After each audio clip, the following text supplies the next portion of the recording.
Kwa niaba ya Dr. Samia Suluhu Hassan, Rais wa Jamhuri ya Muungano wa Tanzania na serikali nzima, napenda nianze kwa kutoa pole kwa Kanisa Katoliki Tanzania na ulimwenguni kote, Wakristo wa Katoliki, pengo kilichotokea tarehe 19 Februari 2026.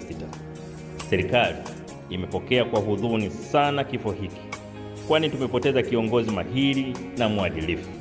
Alijitoa kwa moyo wake wote kuwatumikia si Wakatoliki pekee, bali Watanzania wote wenye imani tofauti tofauti kila mahali alipopata kufanya utume wake. Tunamshukuru Mwenyezi Mungu kwa zawadi ya maisha ya Mwadhama Kardinali Pengo hapa duniani. Tunathamini uzalendo na mchango wake mkubwa katika maendeleo ya nchi yetu kiroho na kimwili.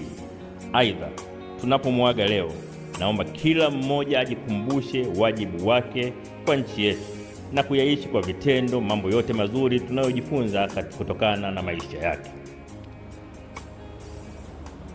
Mheshimiwa Mwadhama, Askofu Mkuu wa Jimbo Kuu la Dar es Salaam, tangu msiba huu ulipotokea, watu mbalimbali wameeleza kwa ufasaha sifa nyingi za hayati Mwadhama Kardinali Pengo na alama kubwa na nyingi alizoziacha.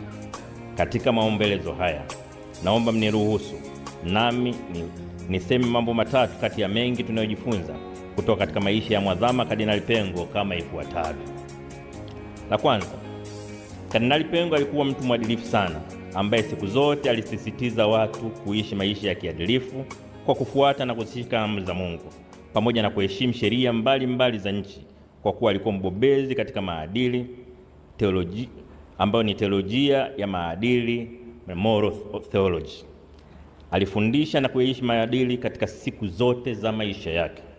Pili, katika maisha yake ya kichungaji, Kardinali Pengo alionyesha bidii ya kitume na nidhamu ya kichungaji, kina cha maisha ya kiroho, utu, wema na uaminifu usiotetereka kwa Injili na imani thabiti kwa Mungu wake. Alihubiri na kufundisha siku zote kuishi kwa kumtegemea Mungu.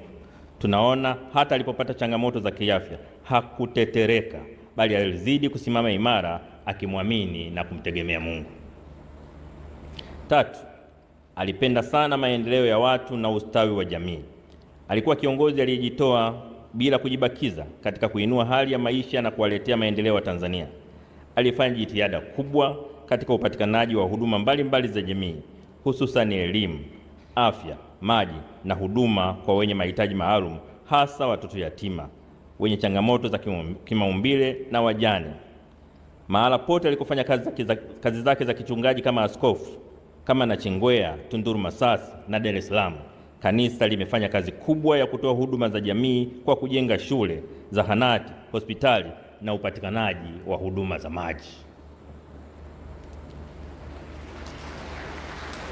Mheshimiwa Baba Askofu Ruwaichi, waombolezaji, mabibi na mabwana, ni kutokana na kazi hizo na nyingine nyingi, hayati Mwadhama Polycarp Kardinali Pengo ataendelea kukumbukwa na kuwekwa kwenye vitabu vya historia ya Tanzania, Afrika na ulimwengu mzima. Hayati Kardinali Pengo ameingia kwenye orodha ya mashujaa na viongozi wetu mashuhuri ambao mchango wao katika nchi yetu kamwe hautasahaulika. Sisi kama Watanzania endelea kuenzi na kuthamini mchango wake katika maendeleo ya nchi kwa kuwa waadilifu na watiifu wa sheria. Mheshimiwa Askofu Mkuu Thaddaeus Ruwaichi, kabla sijamaliza sasa nachomekea yale ya kwangu ambayo sasa nasema kwa nidhamu ya kutunza muda, alafu nitarudi kwa Mheshimiwa Rais. Mheshimiwa Baba Askofu, labda niseme tu kwamba na mimi nilipata bahati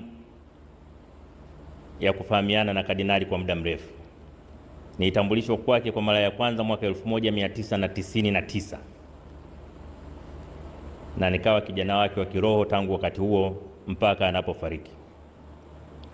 Mara ya mwisho anapoondoka kwenda nchini India kwa matibabu, alinitafuta na kunijulisha safari yake, na mimi nilikwenda kumuaga airport.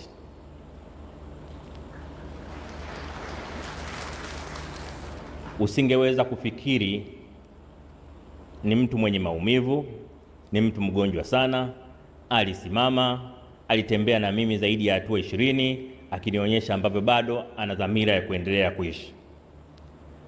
Lakini Mungu peke yake alikuwa anajua tarehe yake ya kuondoka ilikuwa lini.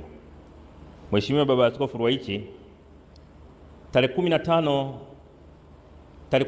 mpaka 15, Mheshimiwa Rais wa Jamhuri ya Muungano wa Tanzania Dr. Samia Suluhu Hassan alikuwa na safari ya kikazi nchini Ethiopia, na kwa utaratibu wa katiba ya nchi yetu alinikabidhi mamlaka ya urais wa nchi yetu.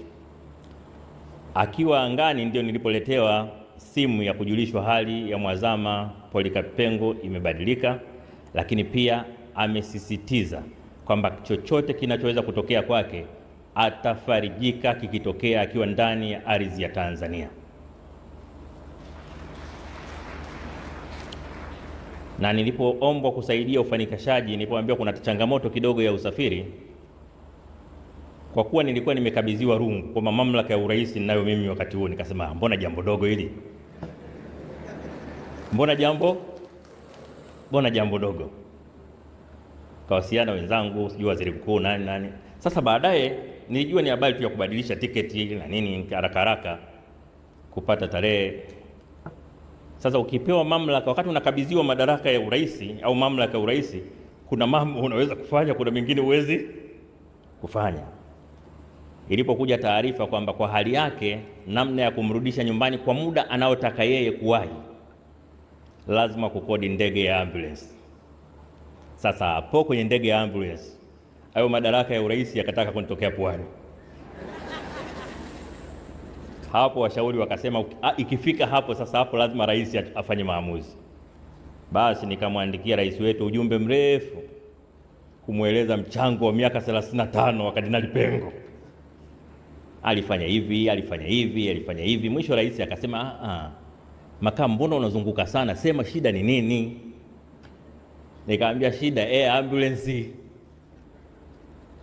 Rais Samia akasema nimeridhia, fanyeni mchakato, ifanyike haraka sana.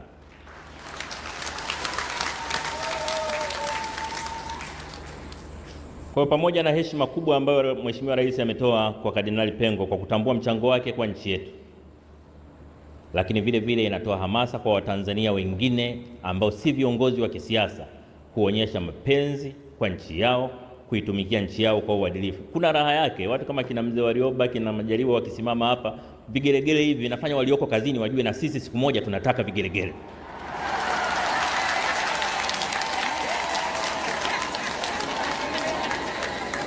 Lakini pia kujua kwamba nchi hii kila mtu ana nafasi na wajibu wa kuitumikia. Katika utumishi wa nchi yetu tusitegeane, kila mtu atumikie nchi yake kwa nguvu zake zote. Nimekuwa nikiyasema haya mara nyingi. Mimi hata mambo ya kugombana kivyama mimi siyapendi sana, ujinga tu. Nchi yenu moja, nchi yenu wote, mnagombana nini? Mtakuwa mashahidi. Hata nilipokuwa katibu mkuu wa chama, nikisikia mwana CCM ameongea maneno ya hovyo zidi ya upinzani, nilikuwa nakemea mara moja, kwa sababu ni ujinga tu. Kwa sababu vyama vya siasa navyo vimeundwa kwa mujibu wa katiba ya nchi. Mtu anapojiunga na chama kingine, maana yake naye anataka kutumikia nchi yake kwa njia nyingine, lakini utumishi ni utumishi. Kwa hiyo nitumie jukwaa hili kuwaombeni sana waumini na Watanzania wote kutambua kwamba tuna wajibu wa kipekee. Tunamheshimu sana Kardinali Pengo kwa kazi kubwa aliyofanya, na hasa kwenye kuanzisha majukwaa ya imani mbalimbali katika nchi yetu. Leo tuna vyama vya imani, leo tuna vyama ambavyo vinahusisha dini mbalimbali, Wakristo, Waislamu, Buddha, kuongelea amani tu katika mikoa yote, katika wilaya zote nchini. Lakini walioshiriki kuasisi jambo hili ni pamoja na Kardinali Pengo, na alisema bila aibu kwamba Wakatoliki hawawezi peke yao kufanya nchi ikawa salama. Isikilizeni hotuba aliyoongelea kuhusu Mwalimu Nyerere. Amesema maneno mazito sana, maneno ambayo yataishi miaka 100 kutoka leo. Kwa hiyo tunapomwenzi Kardinali Pengo, tunapoenzi utumishi wake, kila mtu moyoni mwake ajisikie ana wajibu na nchi yetu. Kila mtu moyoni mwake ajisikie kwamba kutumikia nchi yetu kwa uaminifu na uadilifu ni wajibu wa msingi kwa nchi yetu.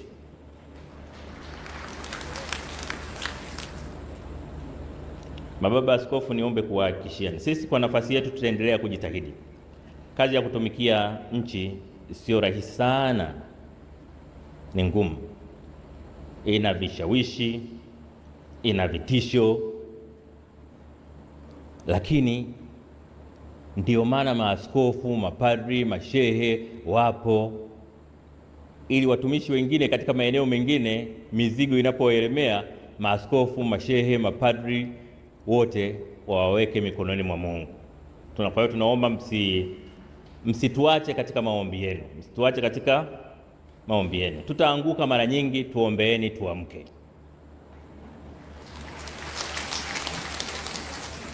Baada ya kuyasema hayo, nadhani nimezingatia malezi ya Padri Joseph Mlola.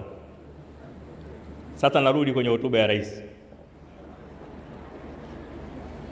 Mheshimiwa Baba Askofu, hakika hayati Mwazama Kardinali Pengo amevipiga vita vilivyo vizuri, mwendo ameumaliza na imani ameilinda. Matendo 4 mstari wa 7. Hivyo ni waombe wa Katoliki na Watanzania wote tukubali kwamba kiongozi wetu na baba yetu Mwazama Kardinali Pengo amerudi kwa muumba wake, na hivyo ndiyo njia ya kila mwanadamu. Tuiombee roho yake ili ipate pumziko la amani mbinguni. Raha ya milele umpe, e Bwana. Asanteni sana.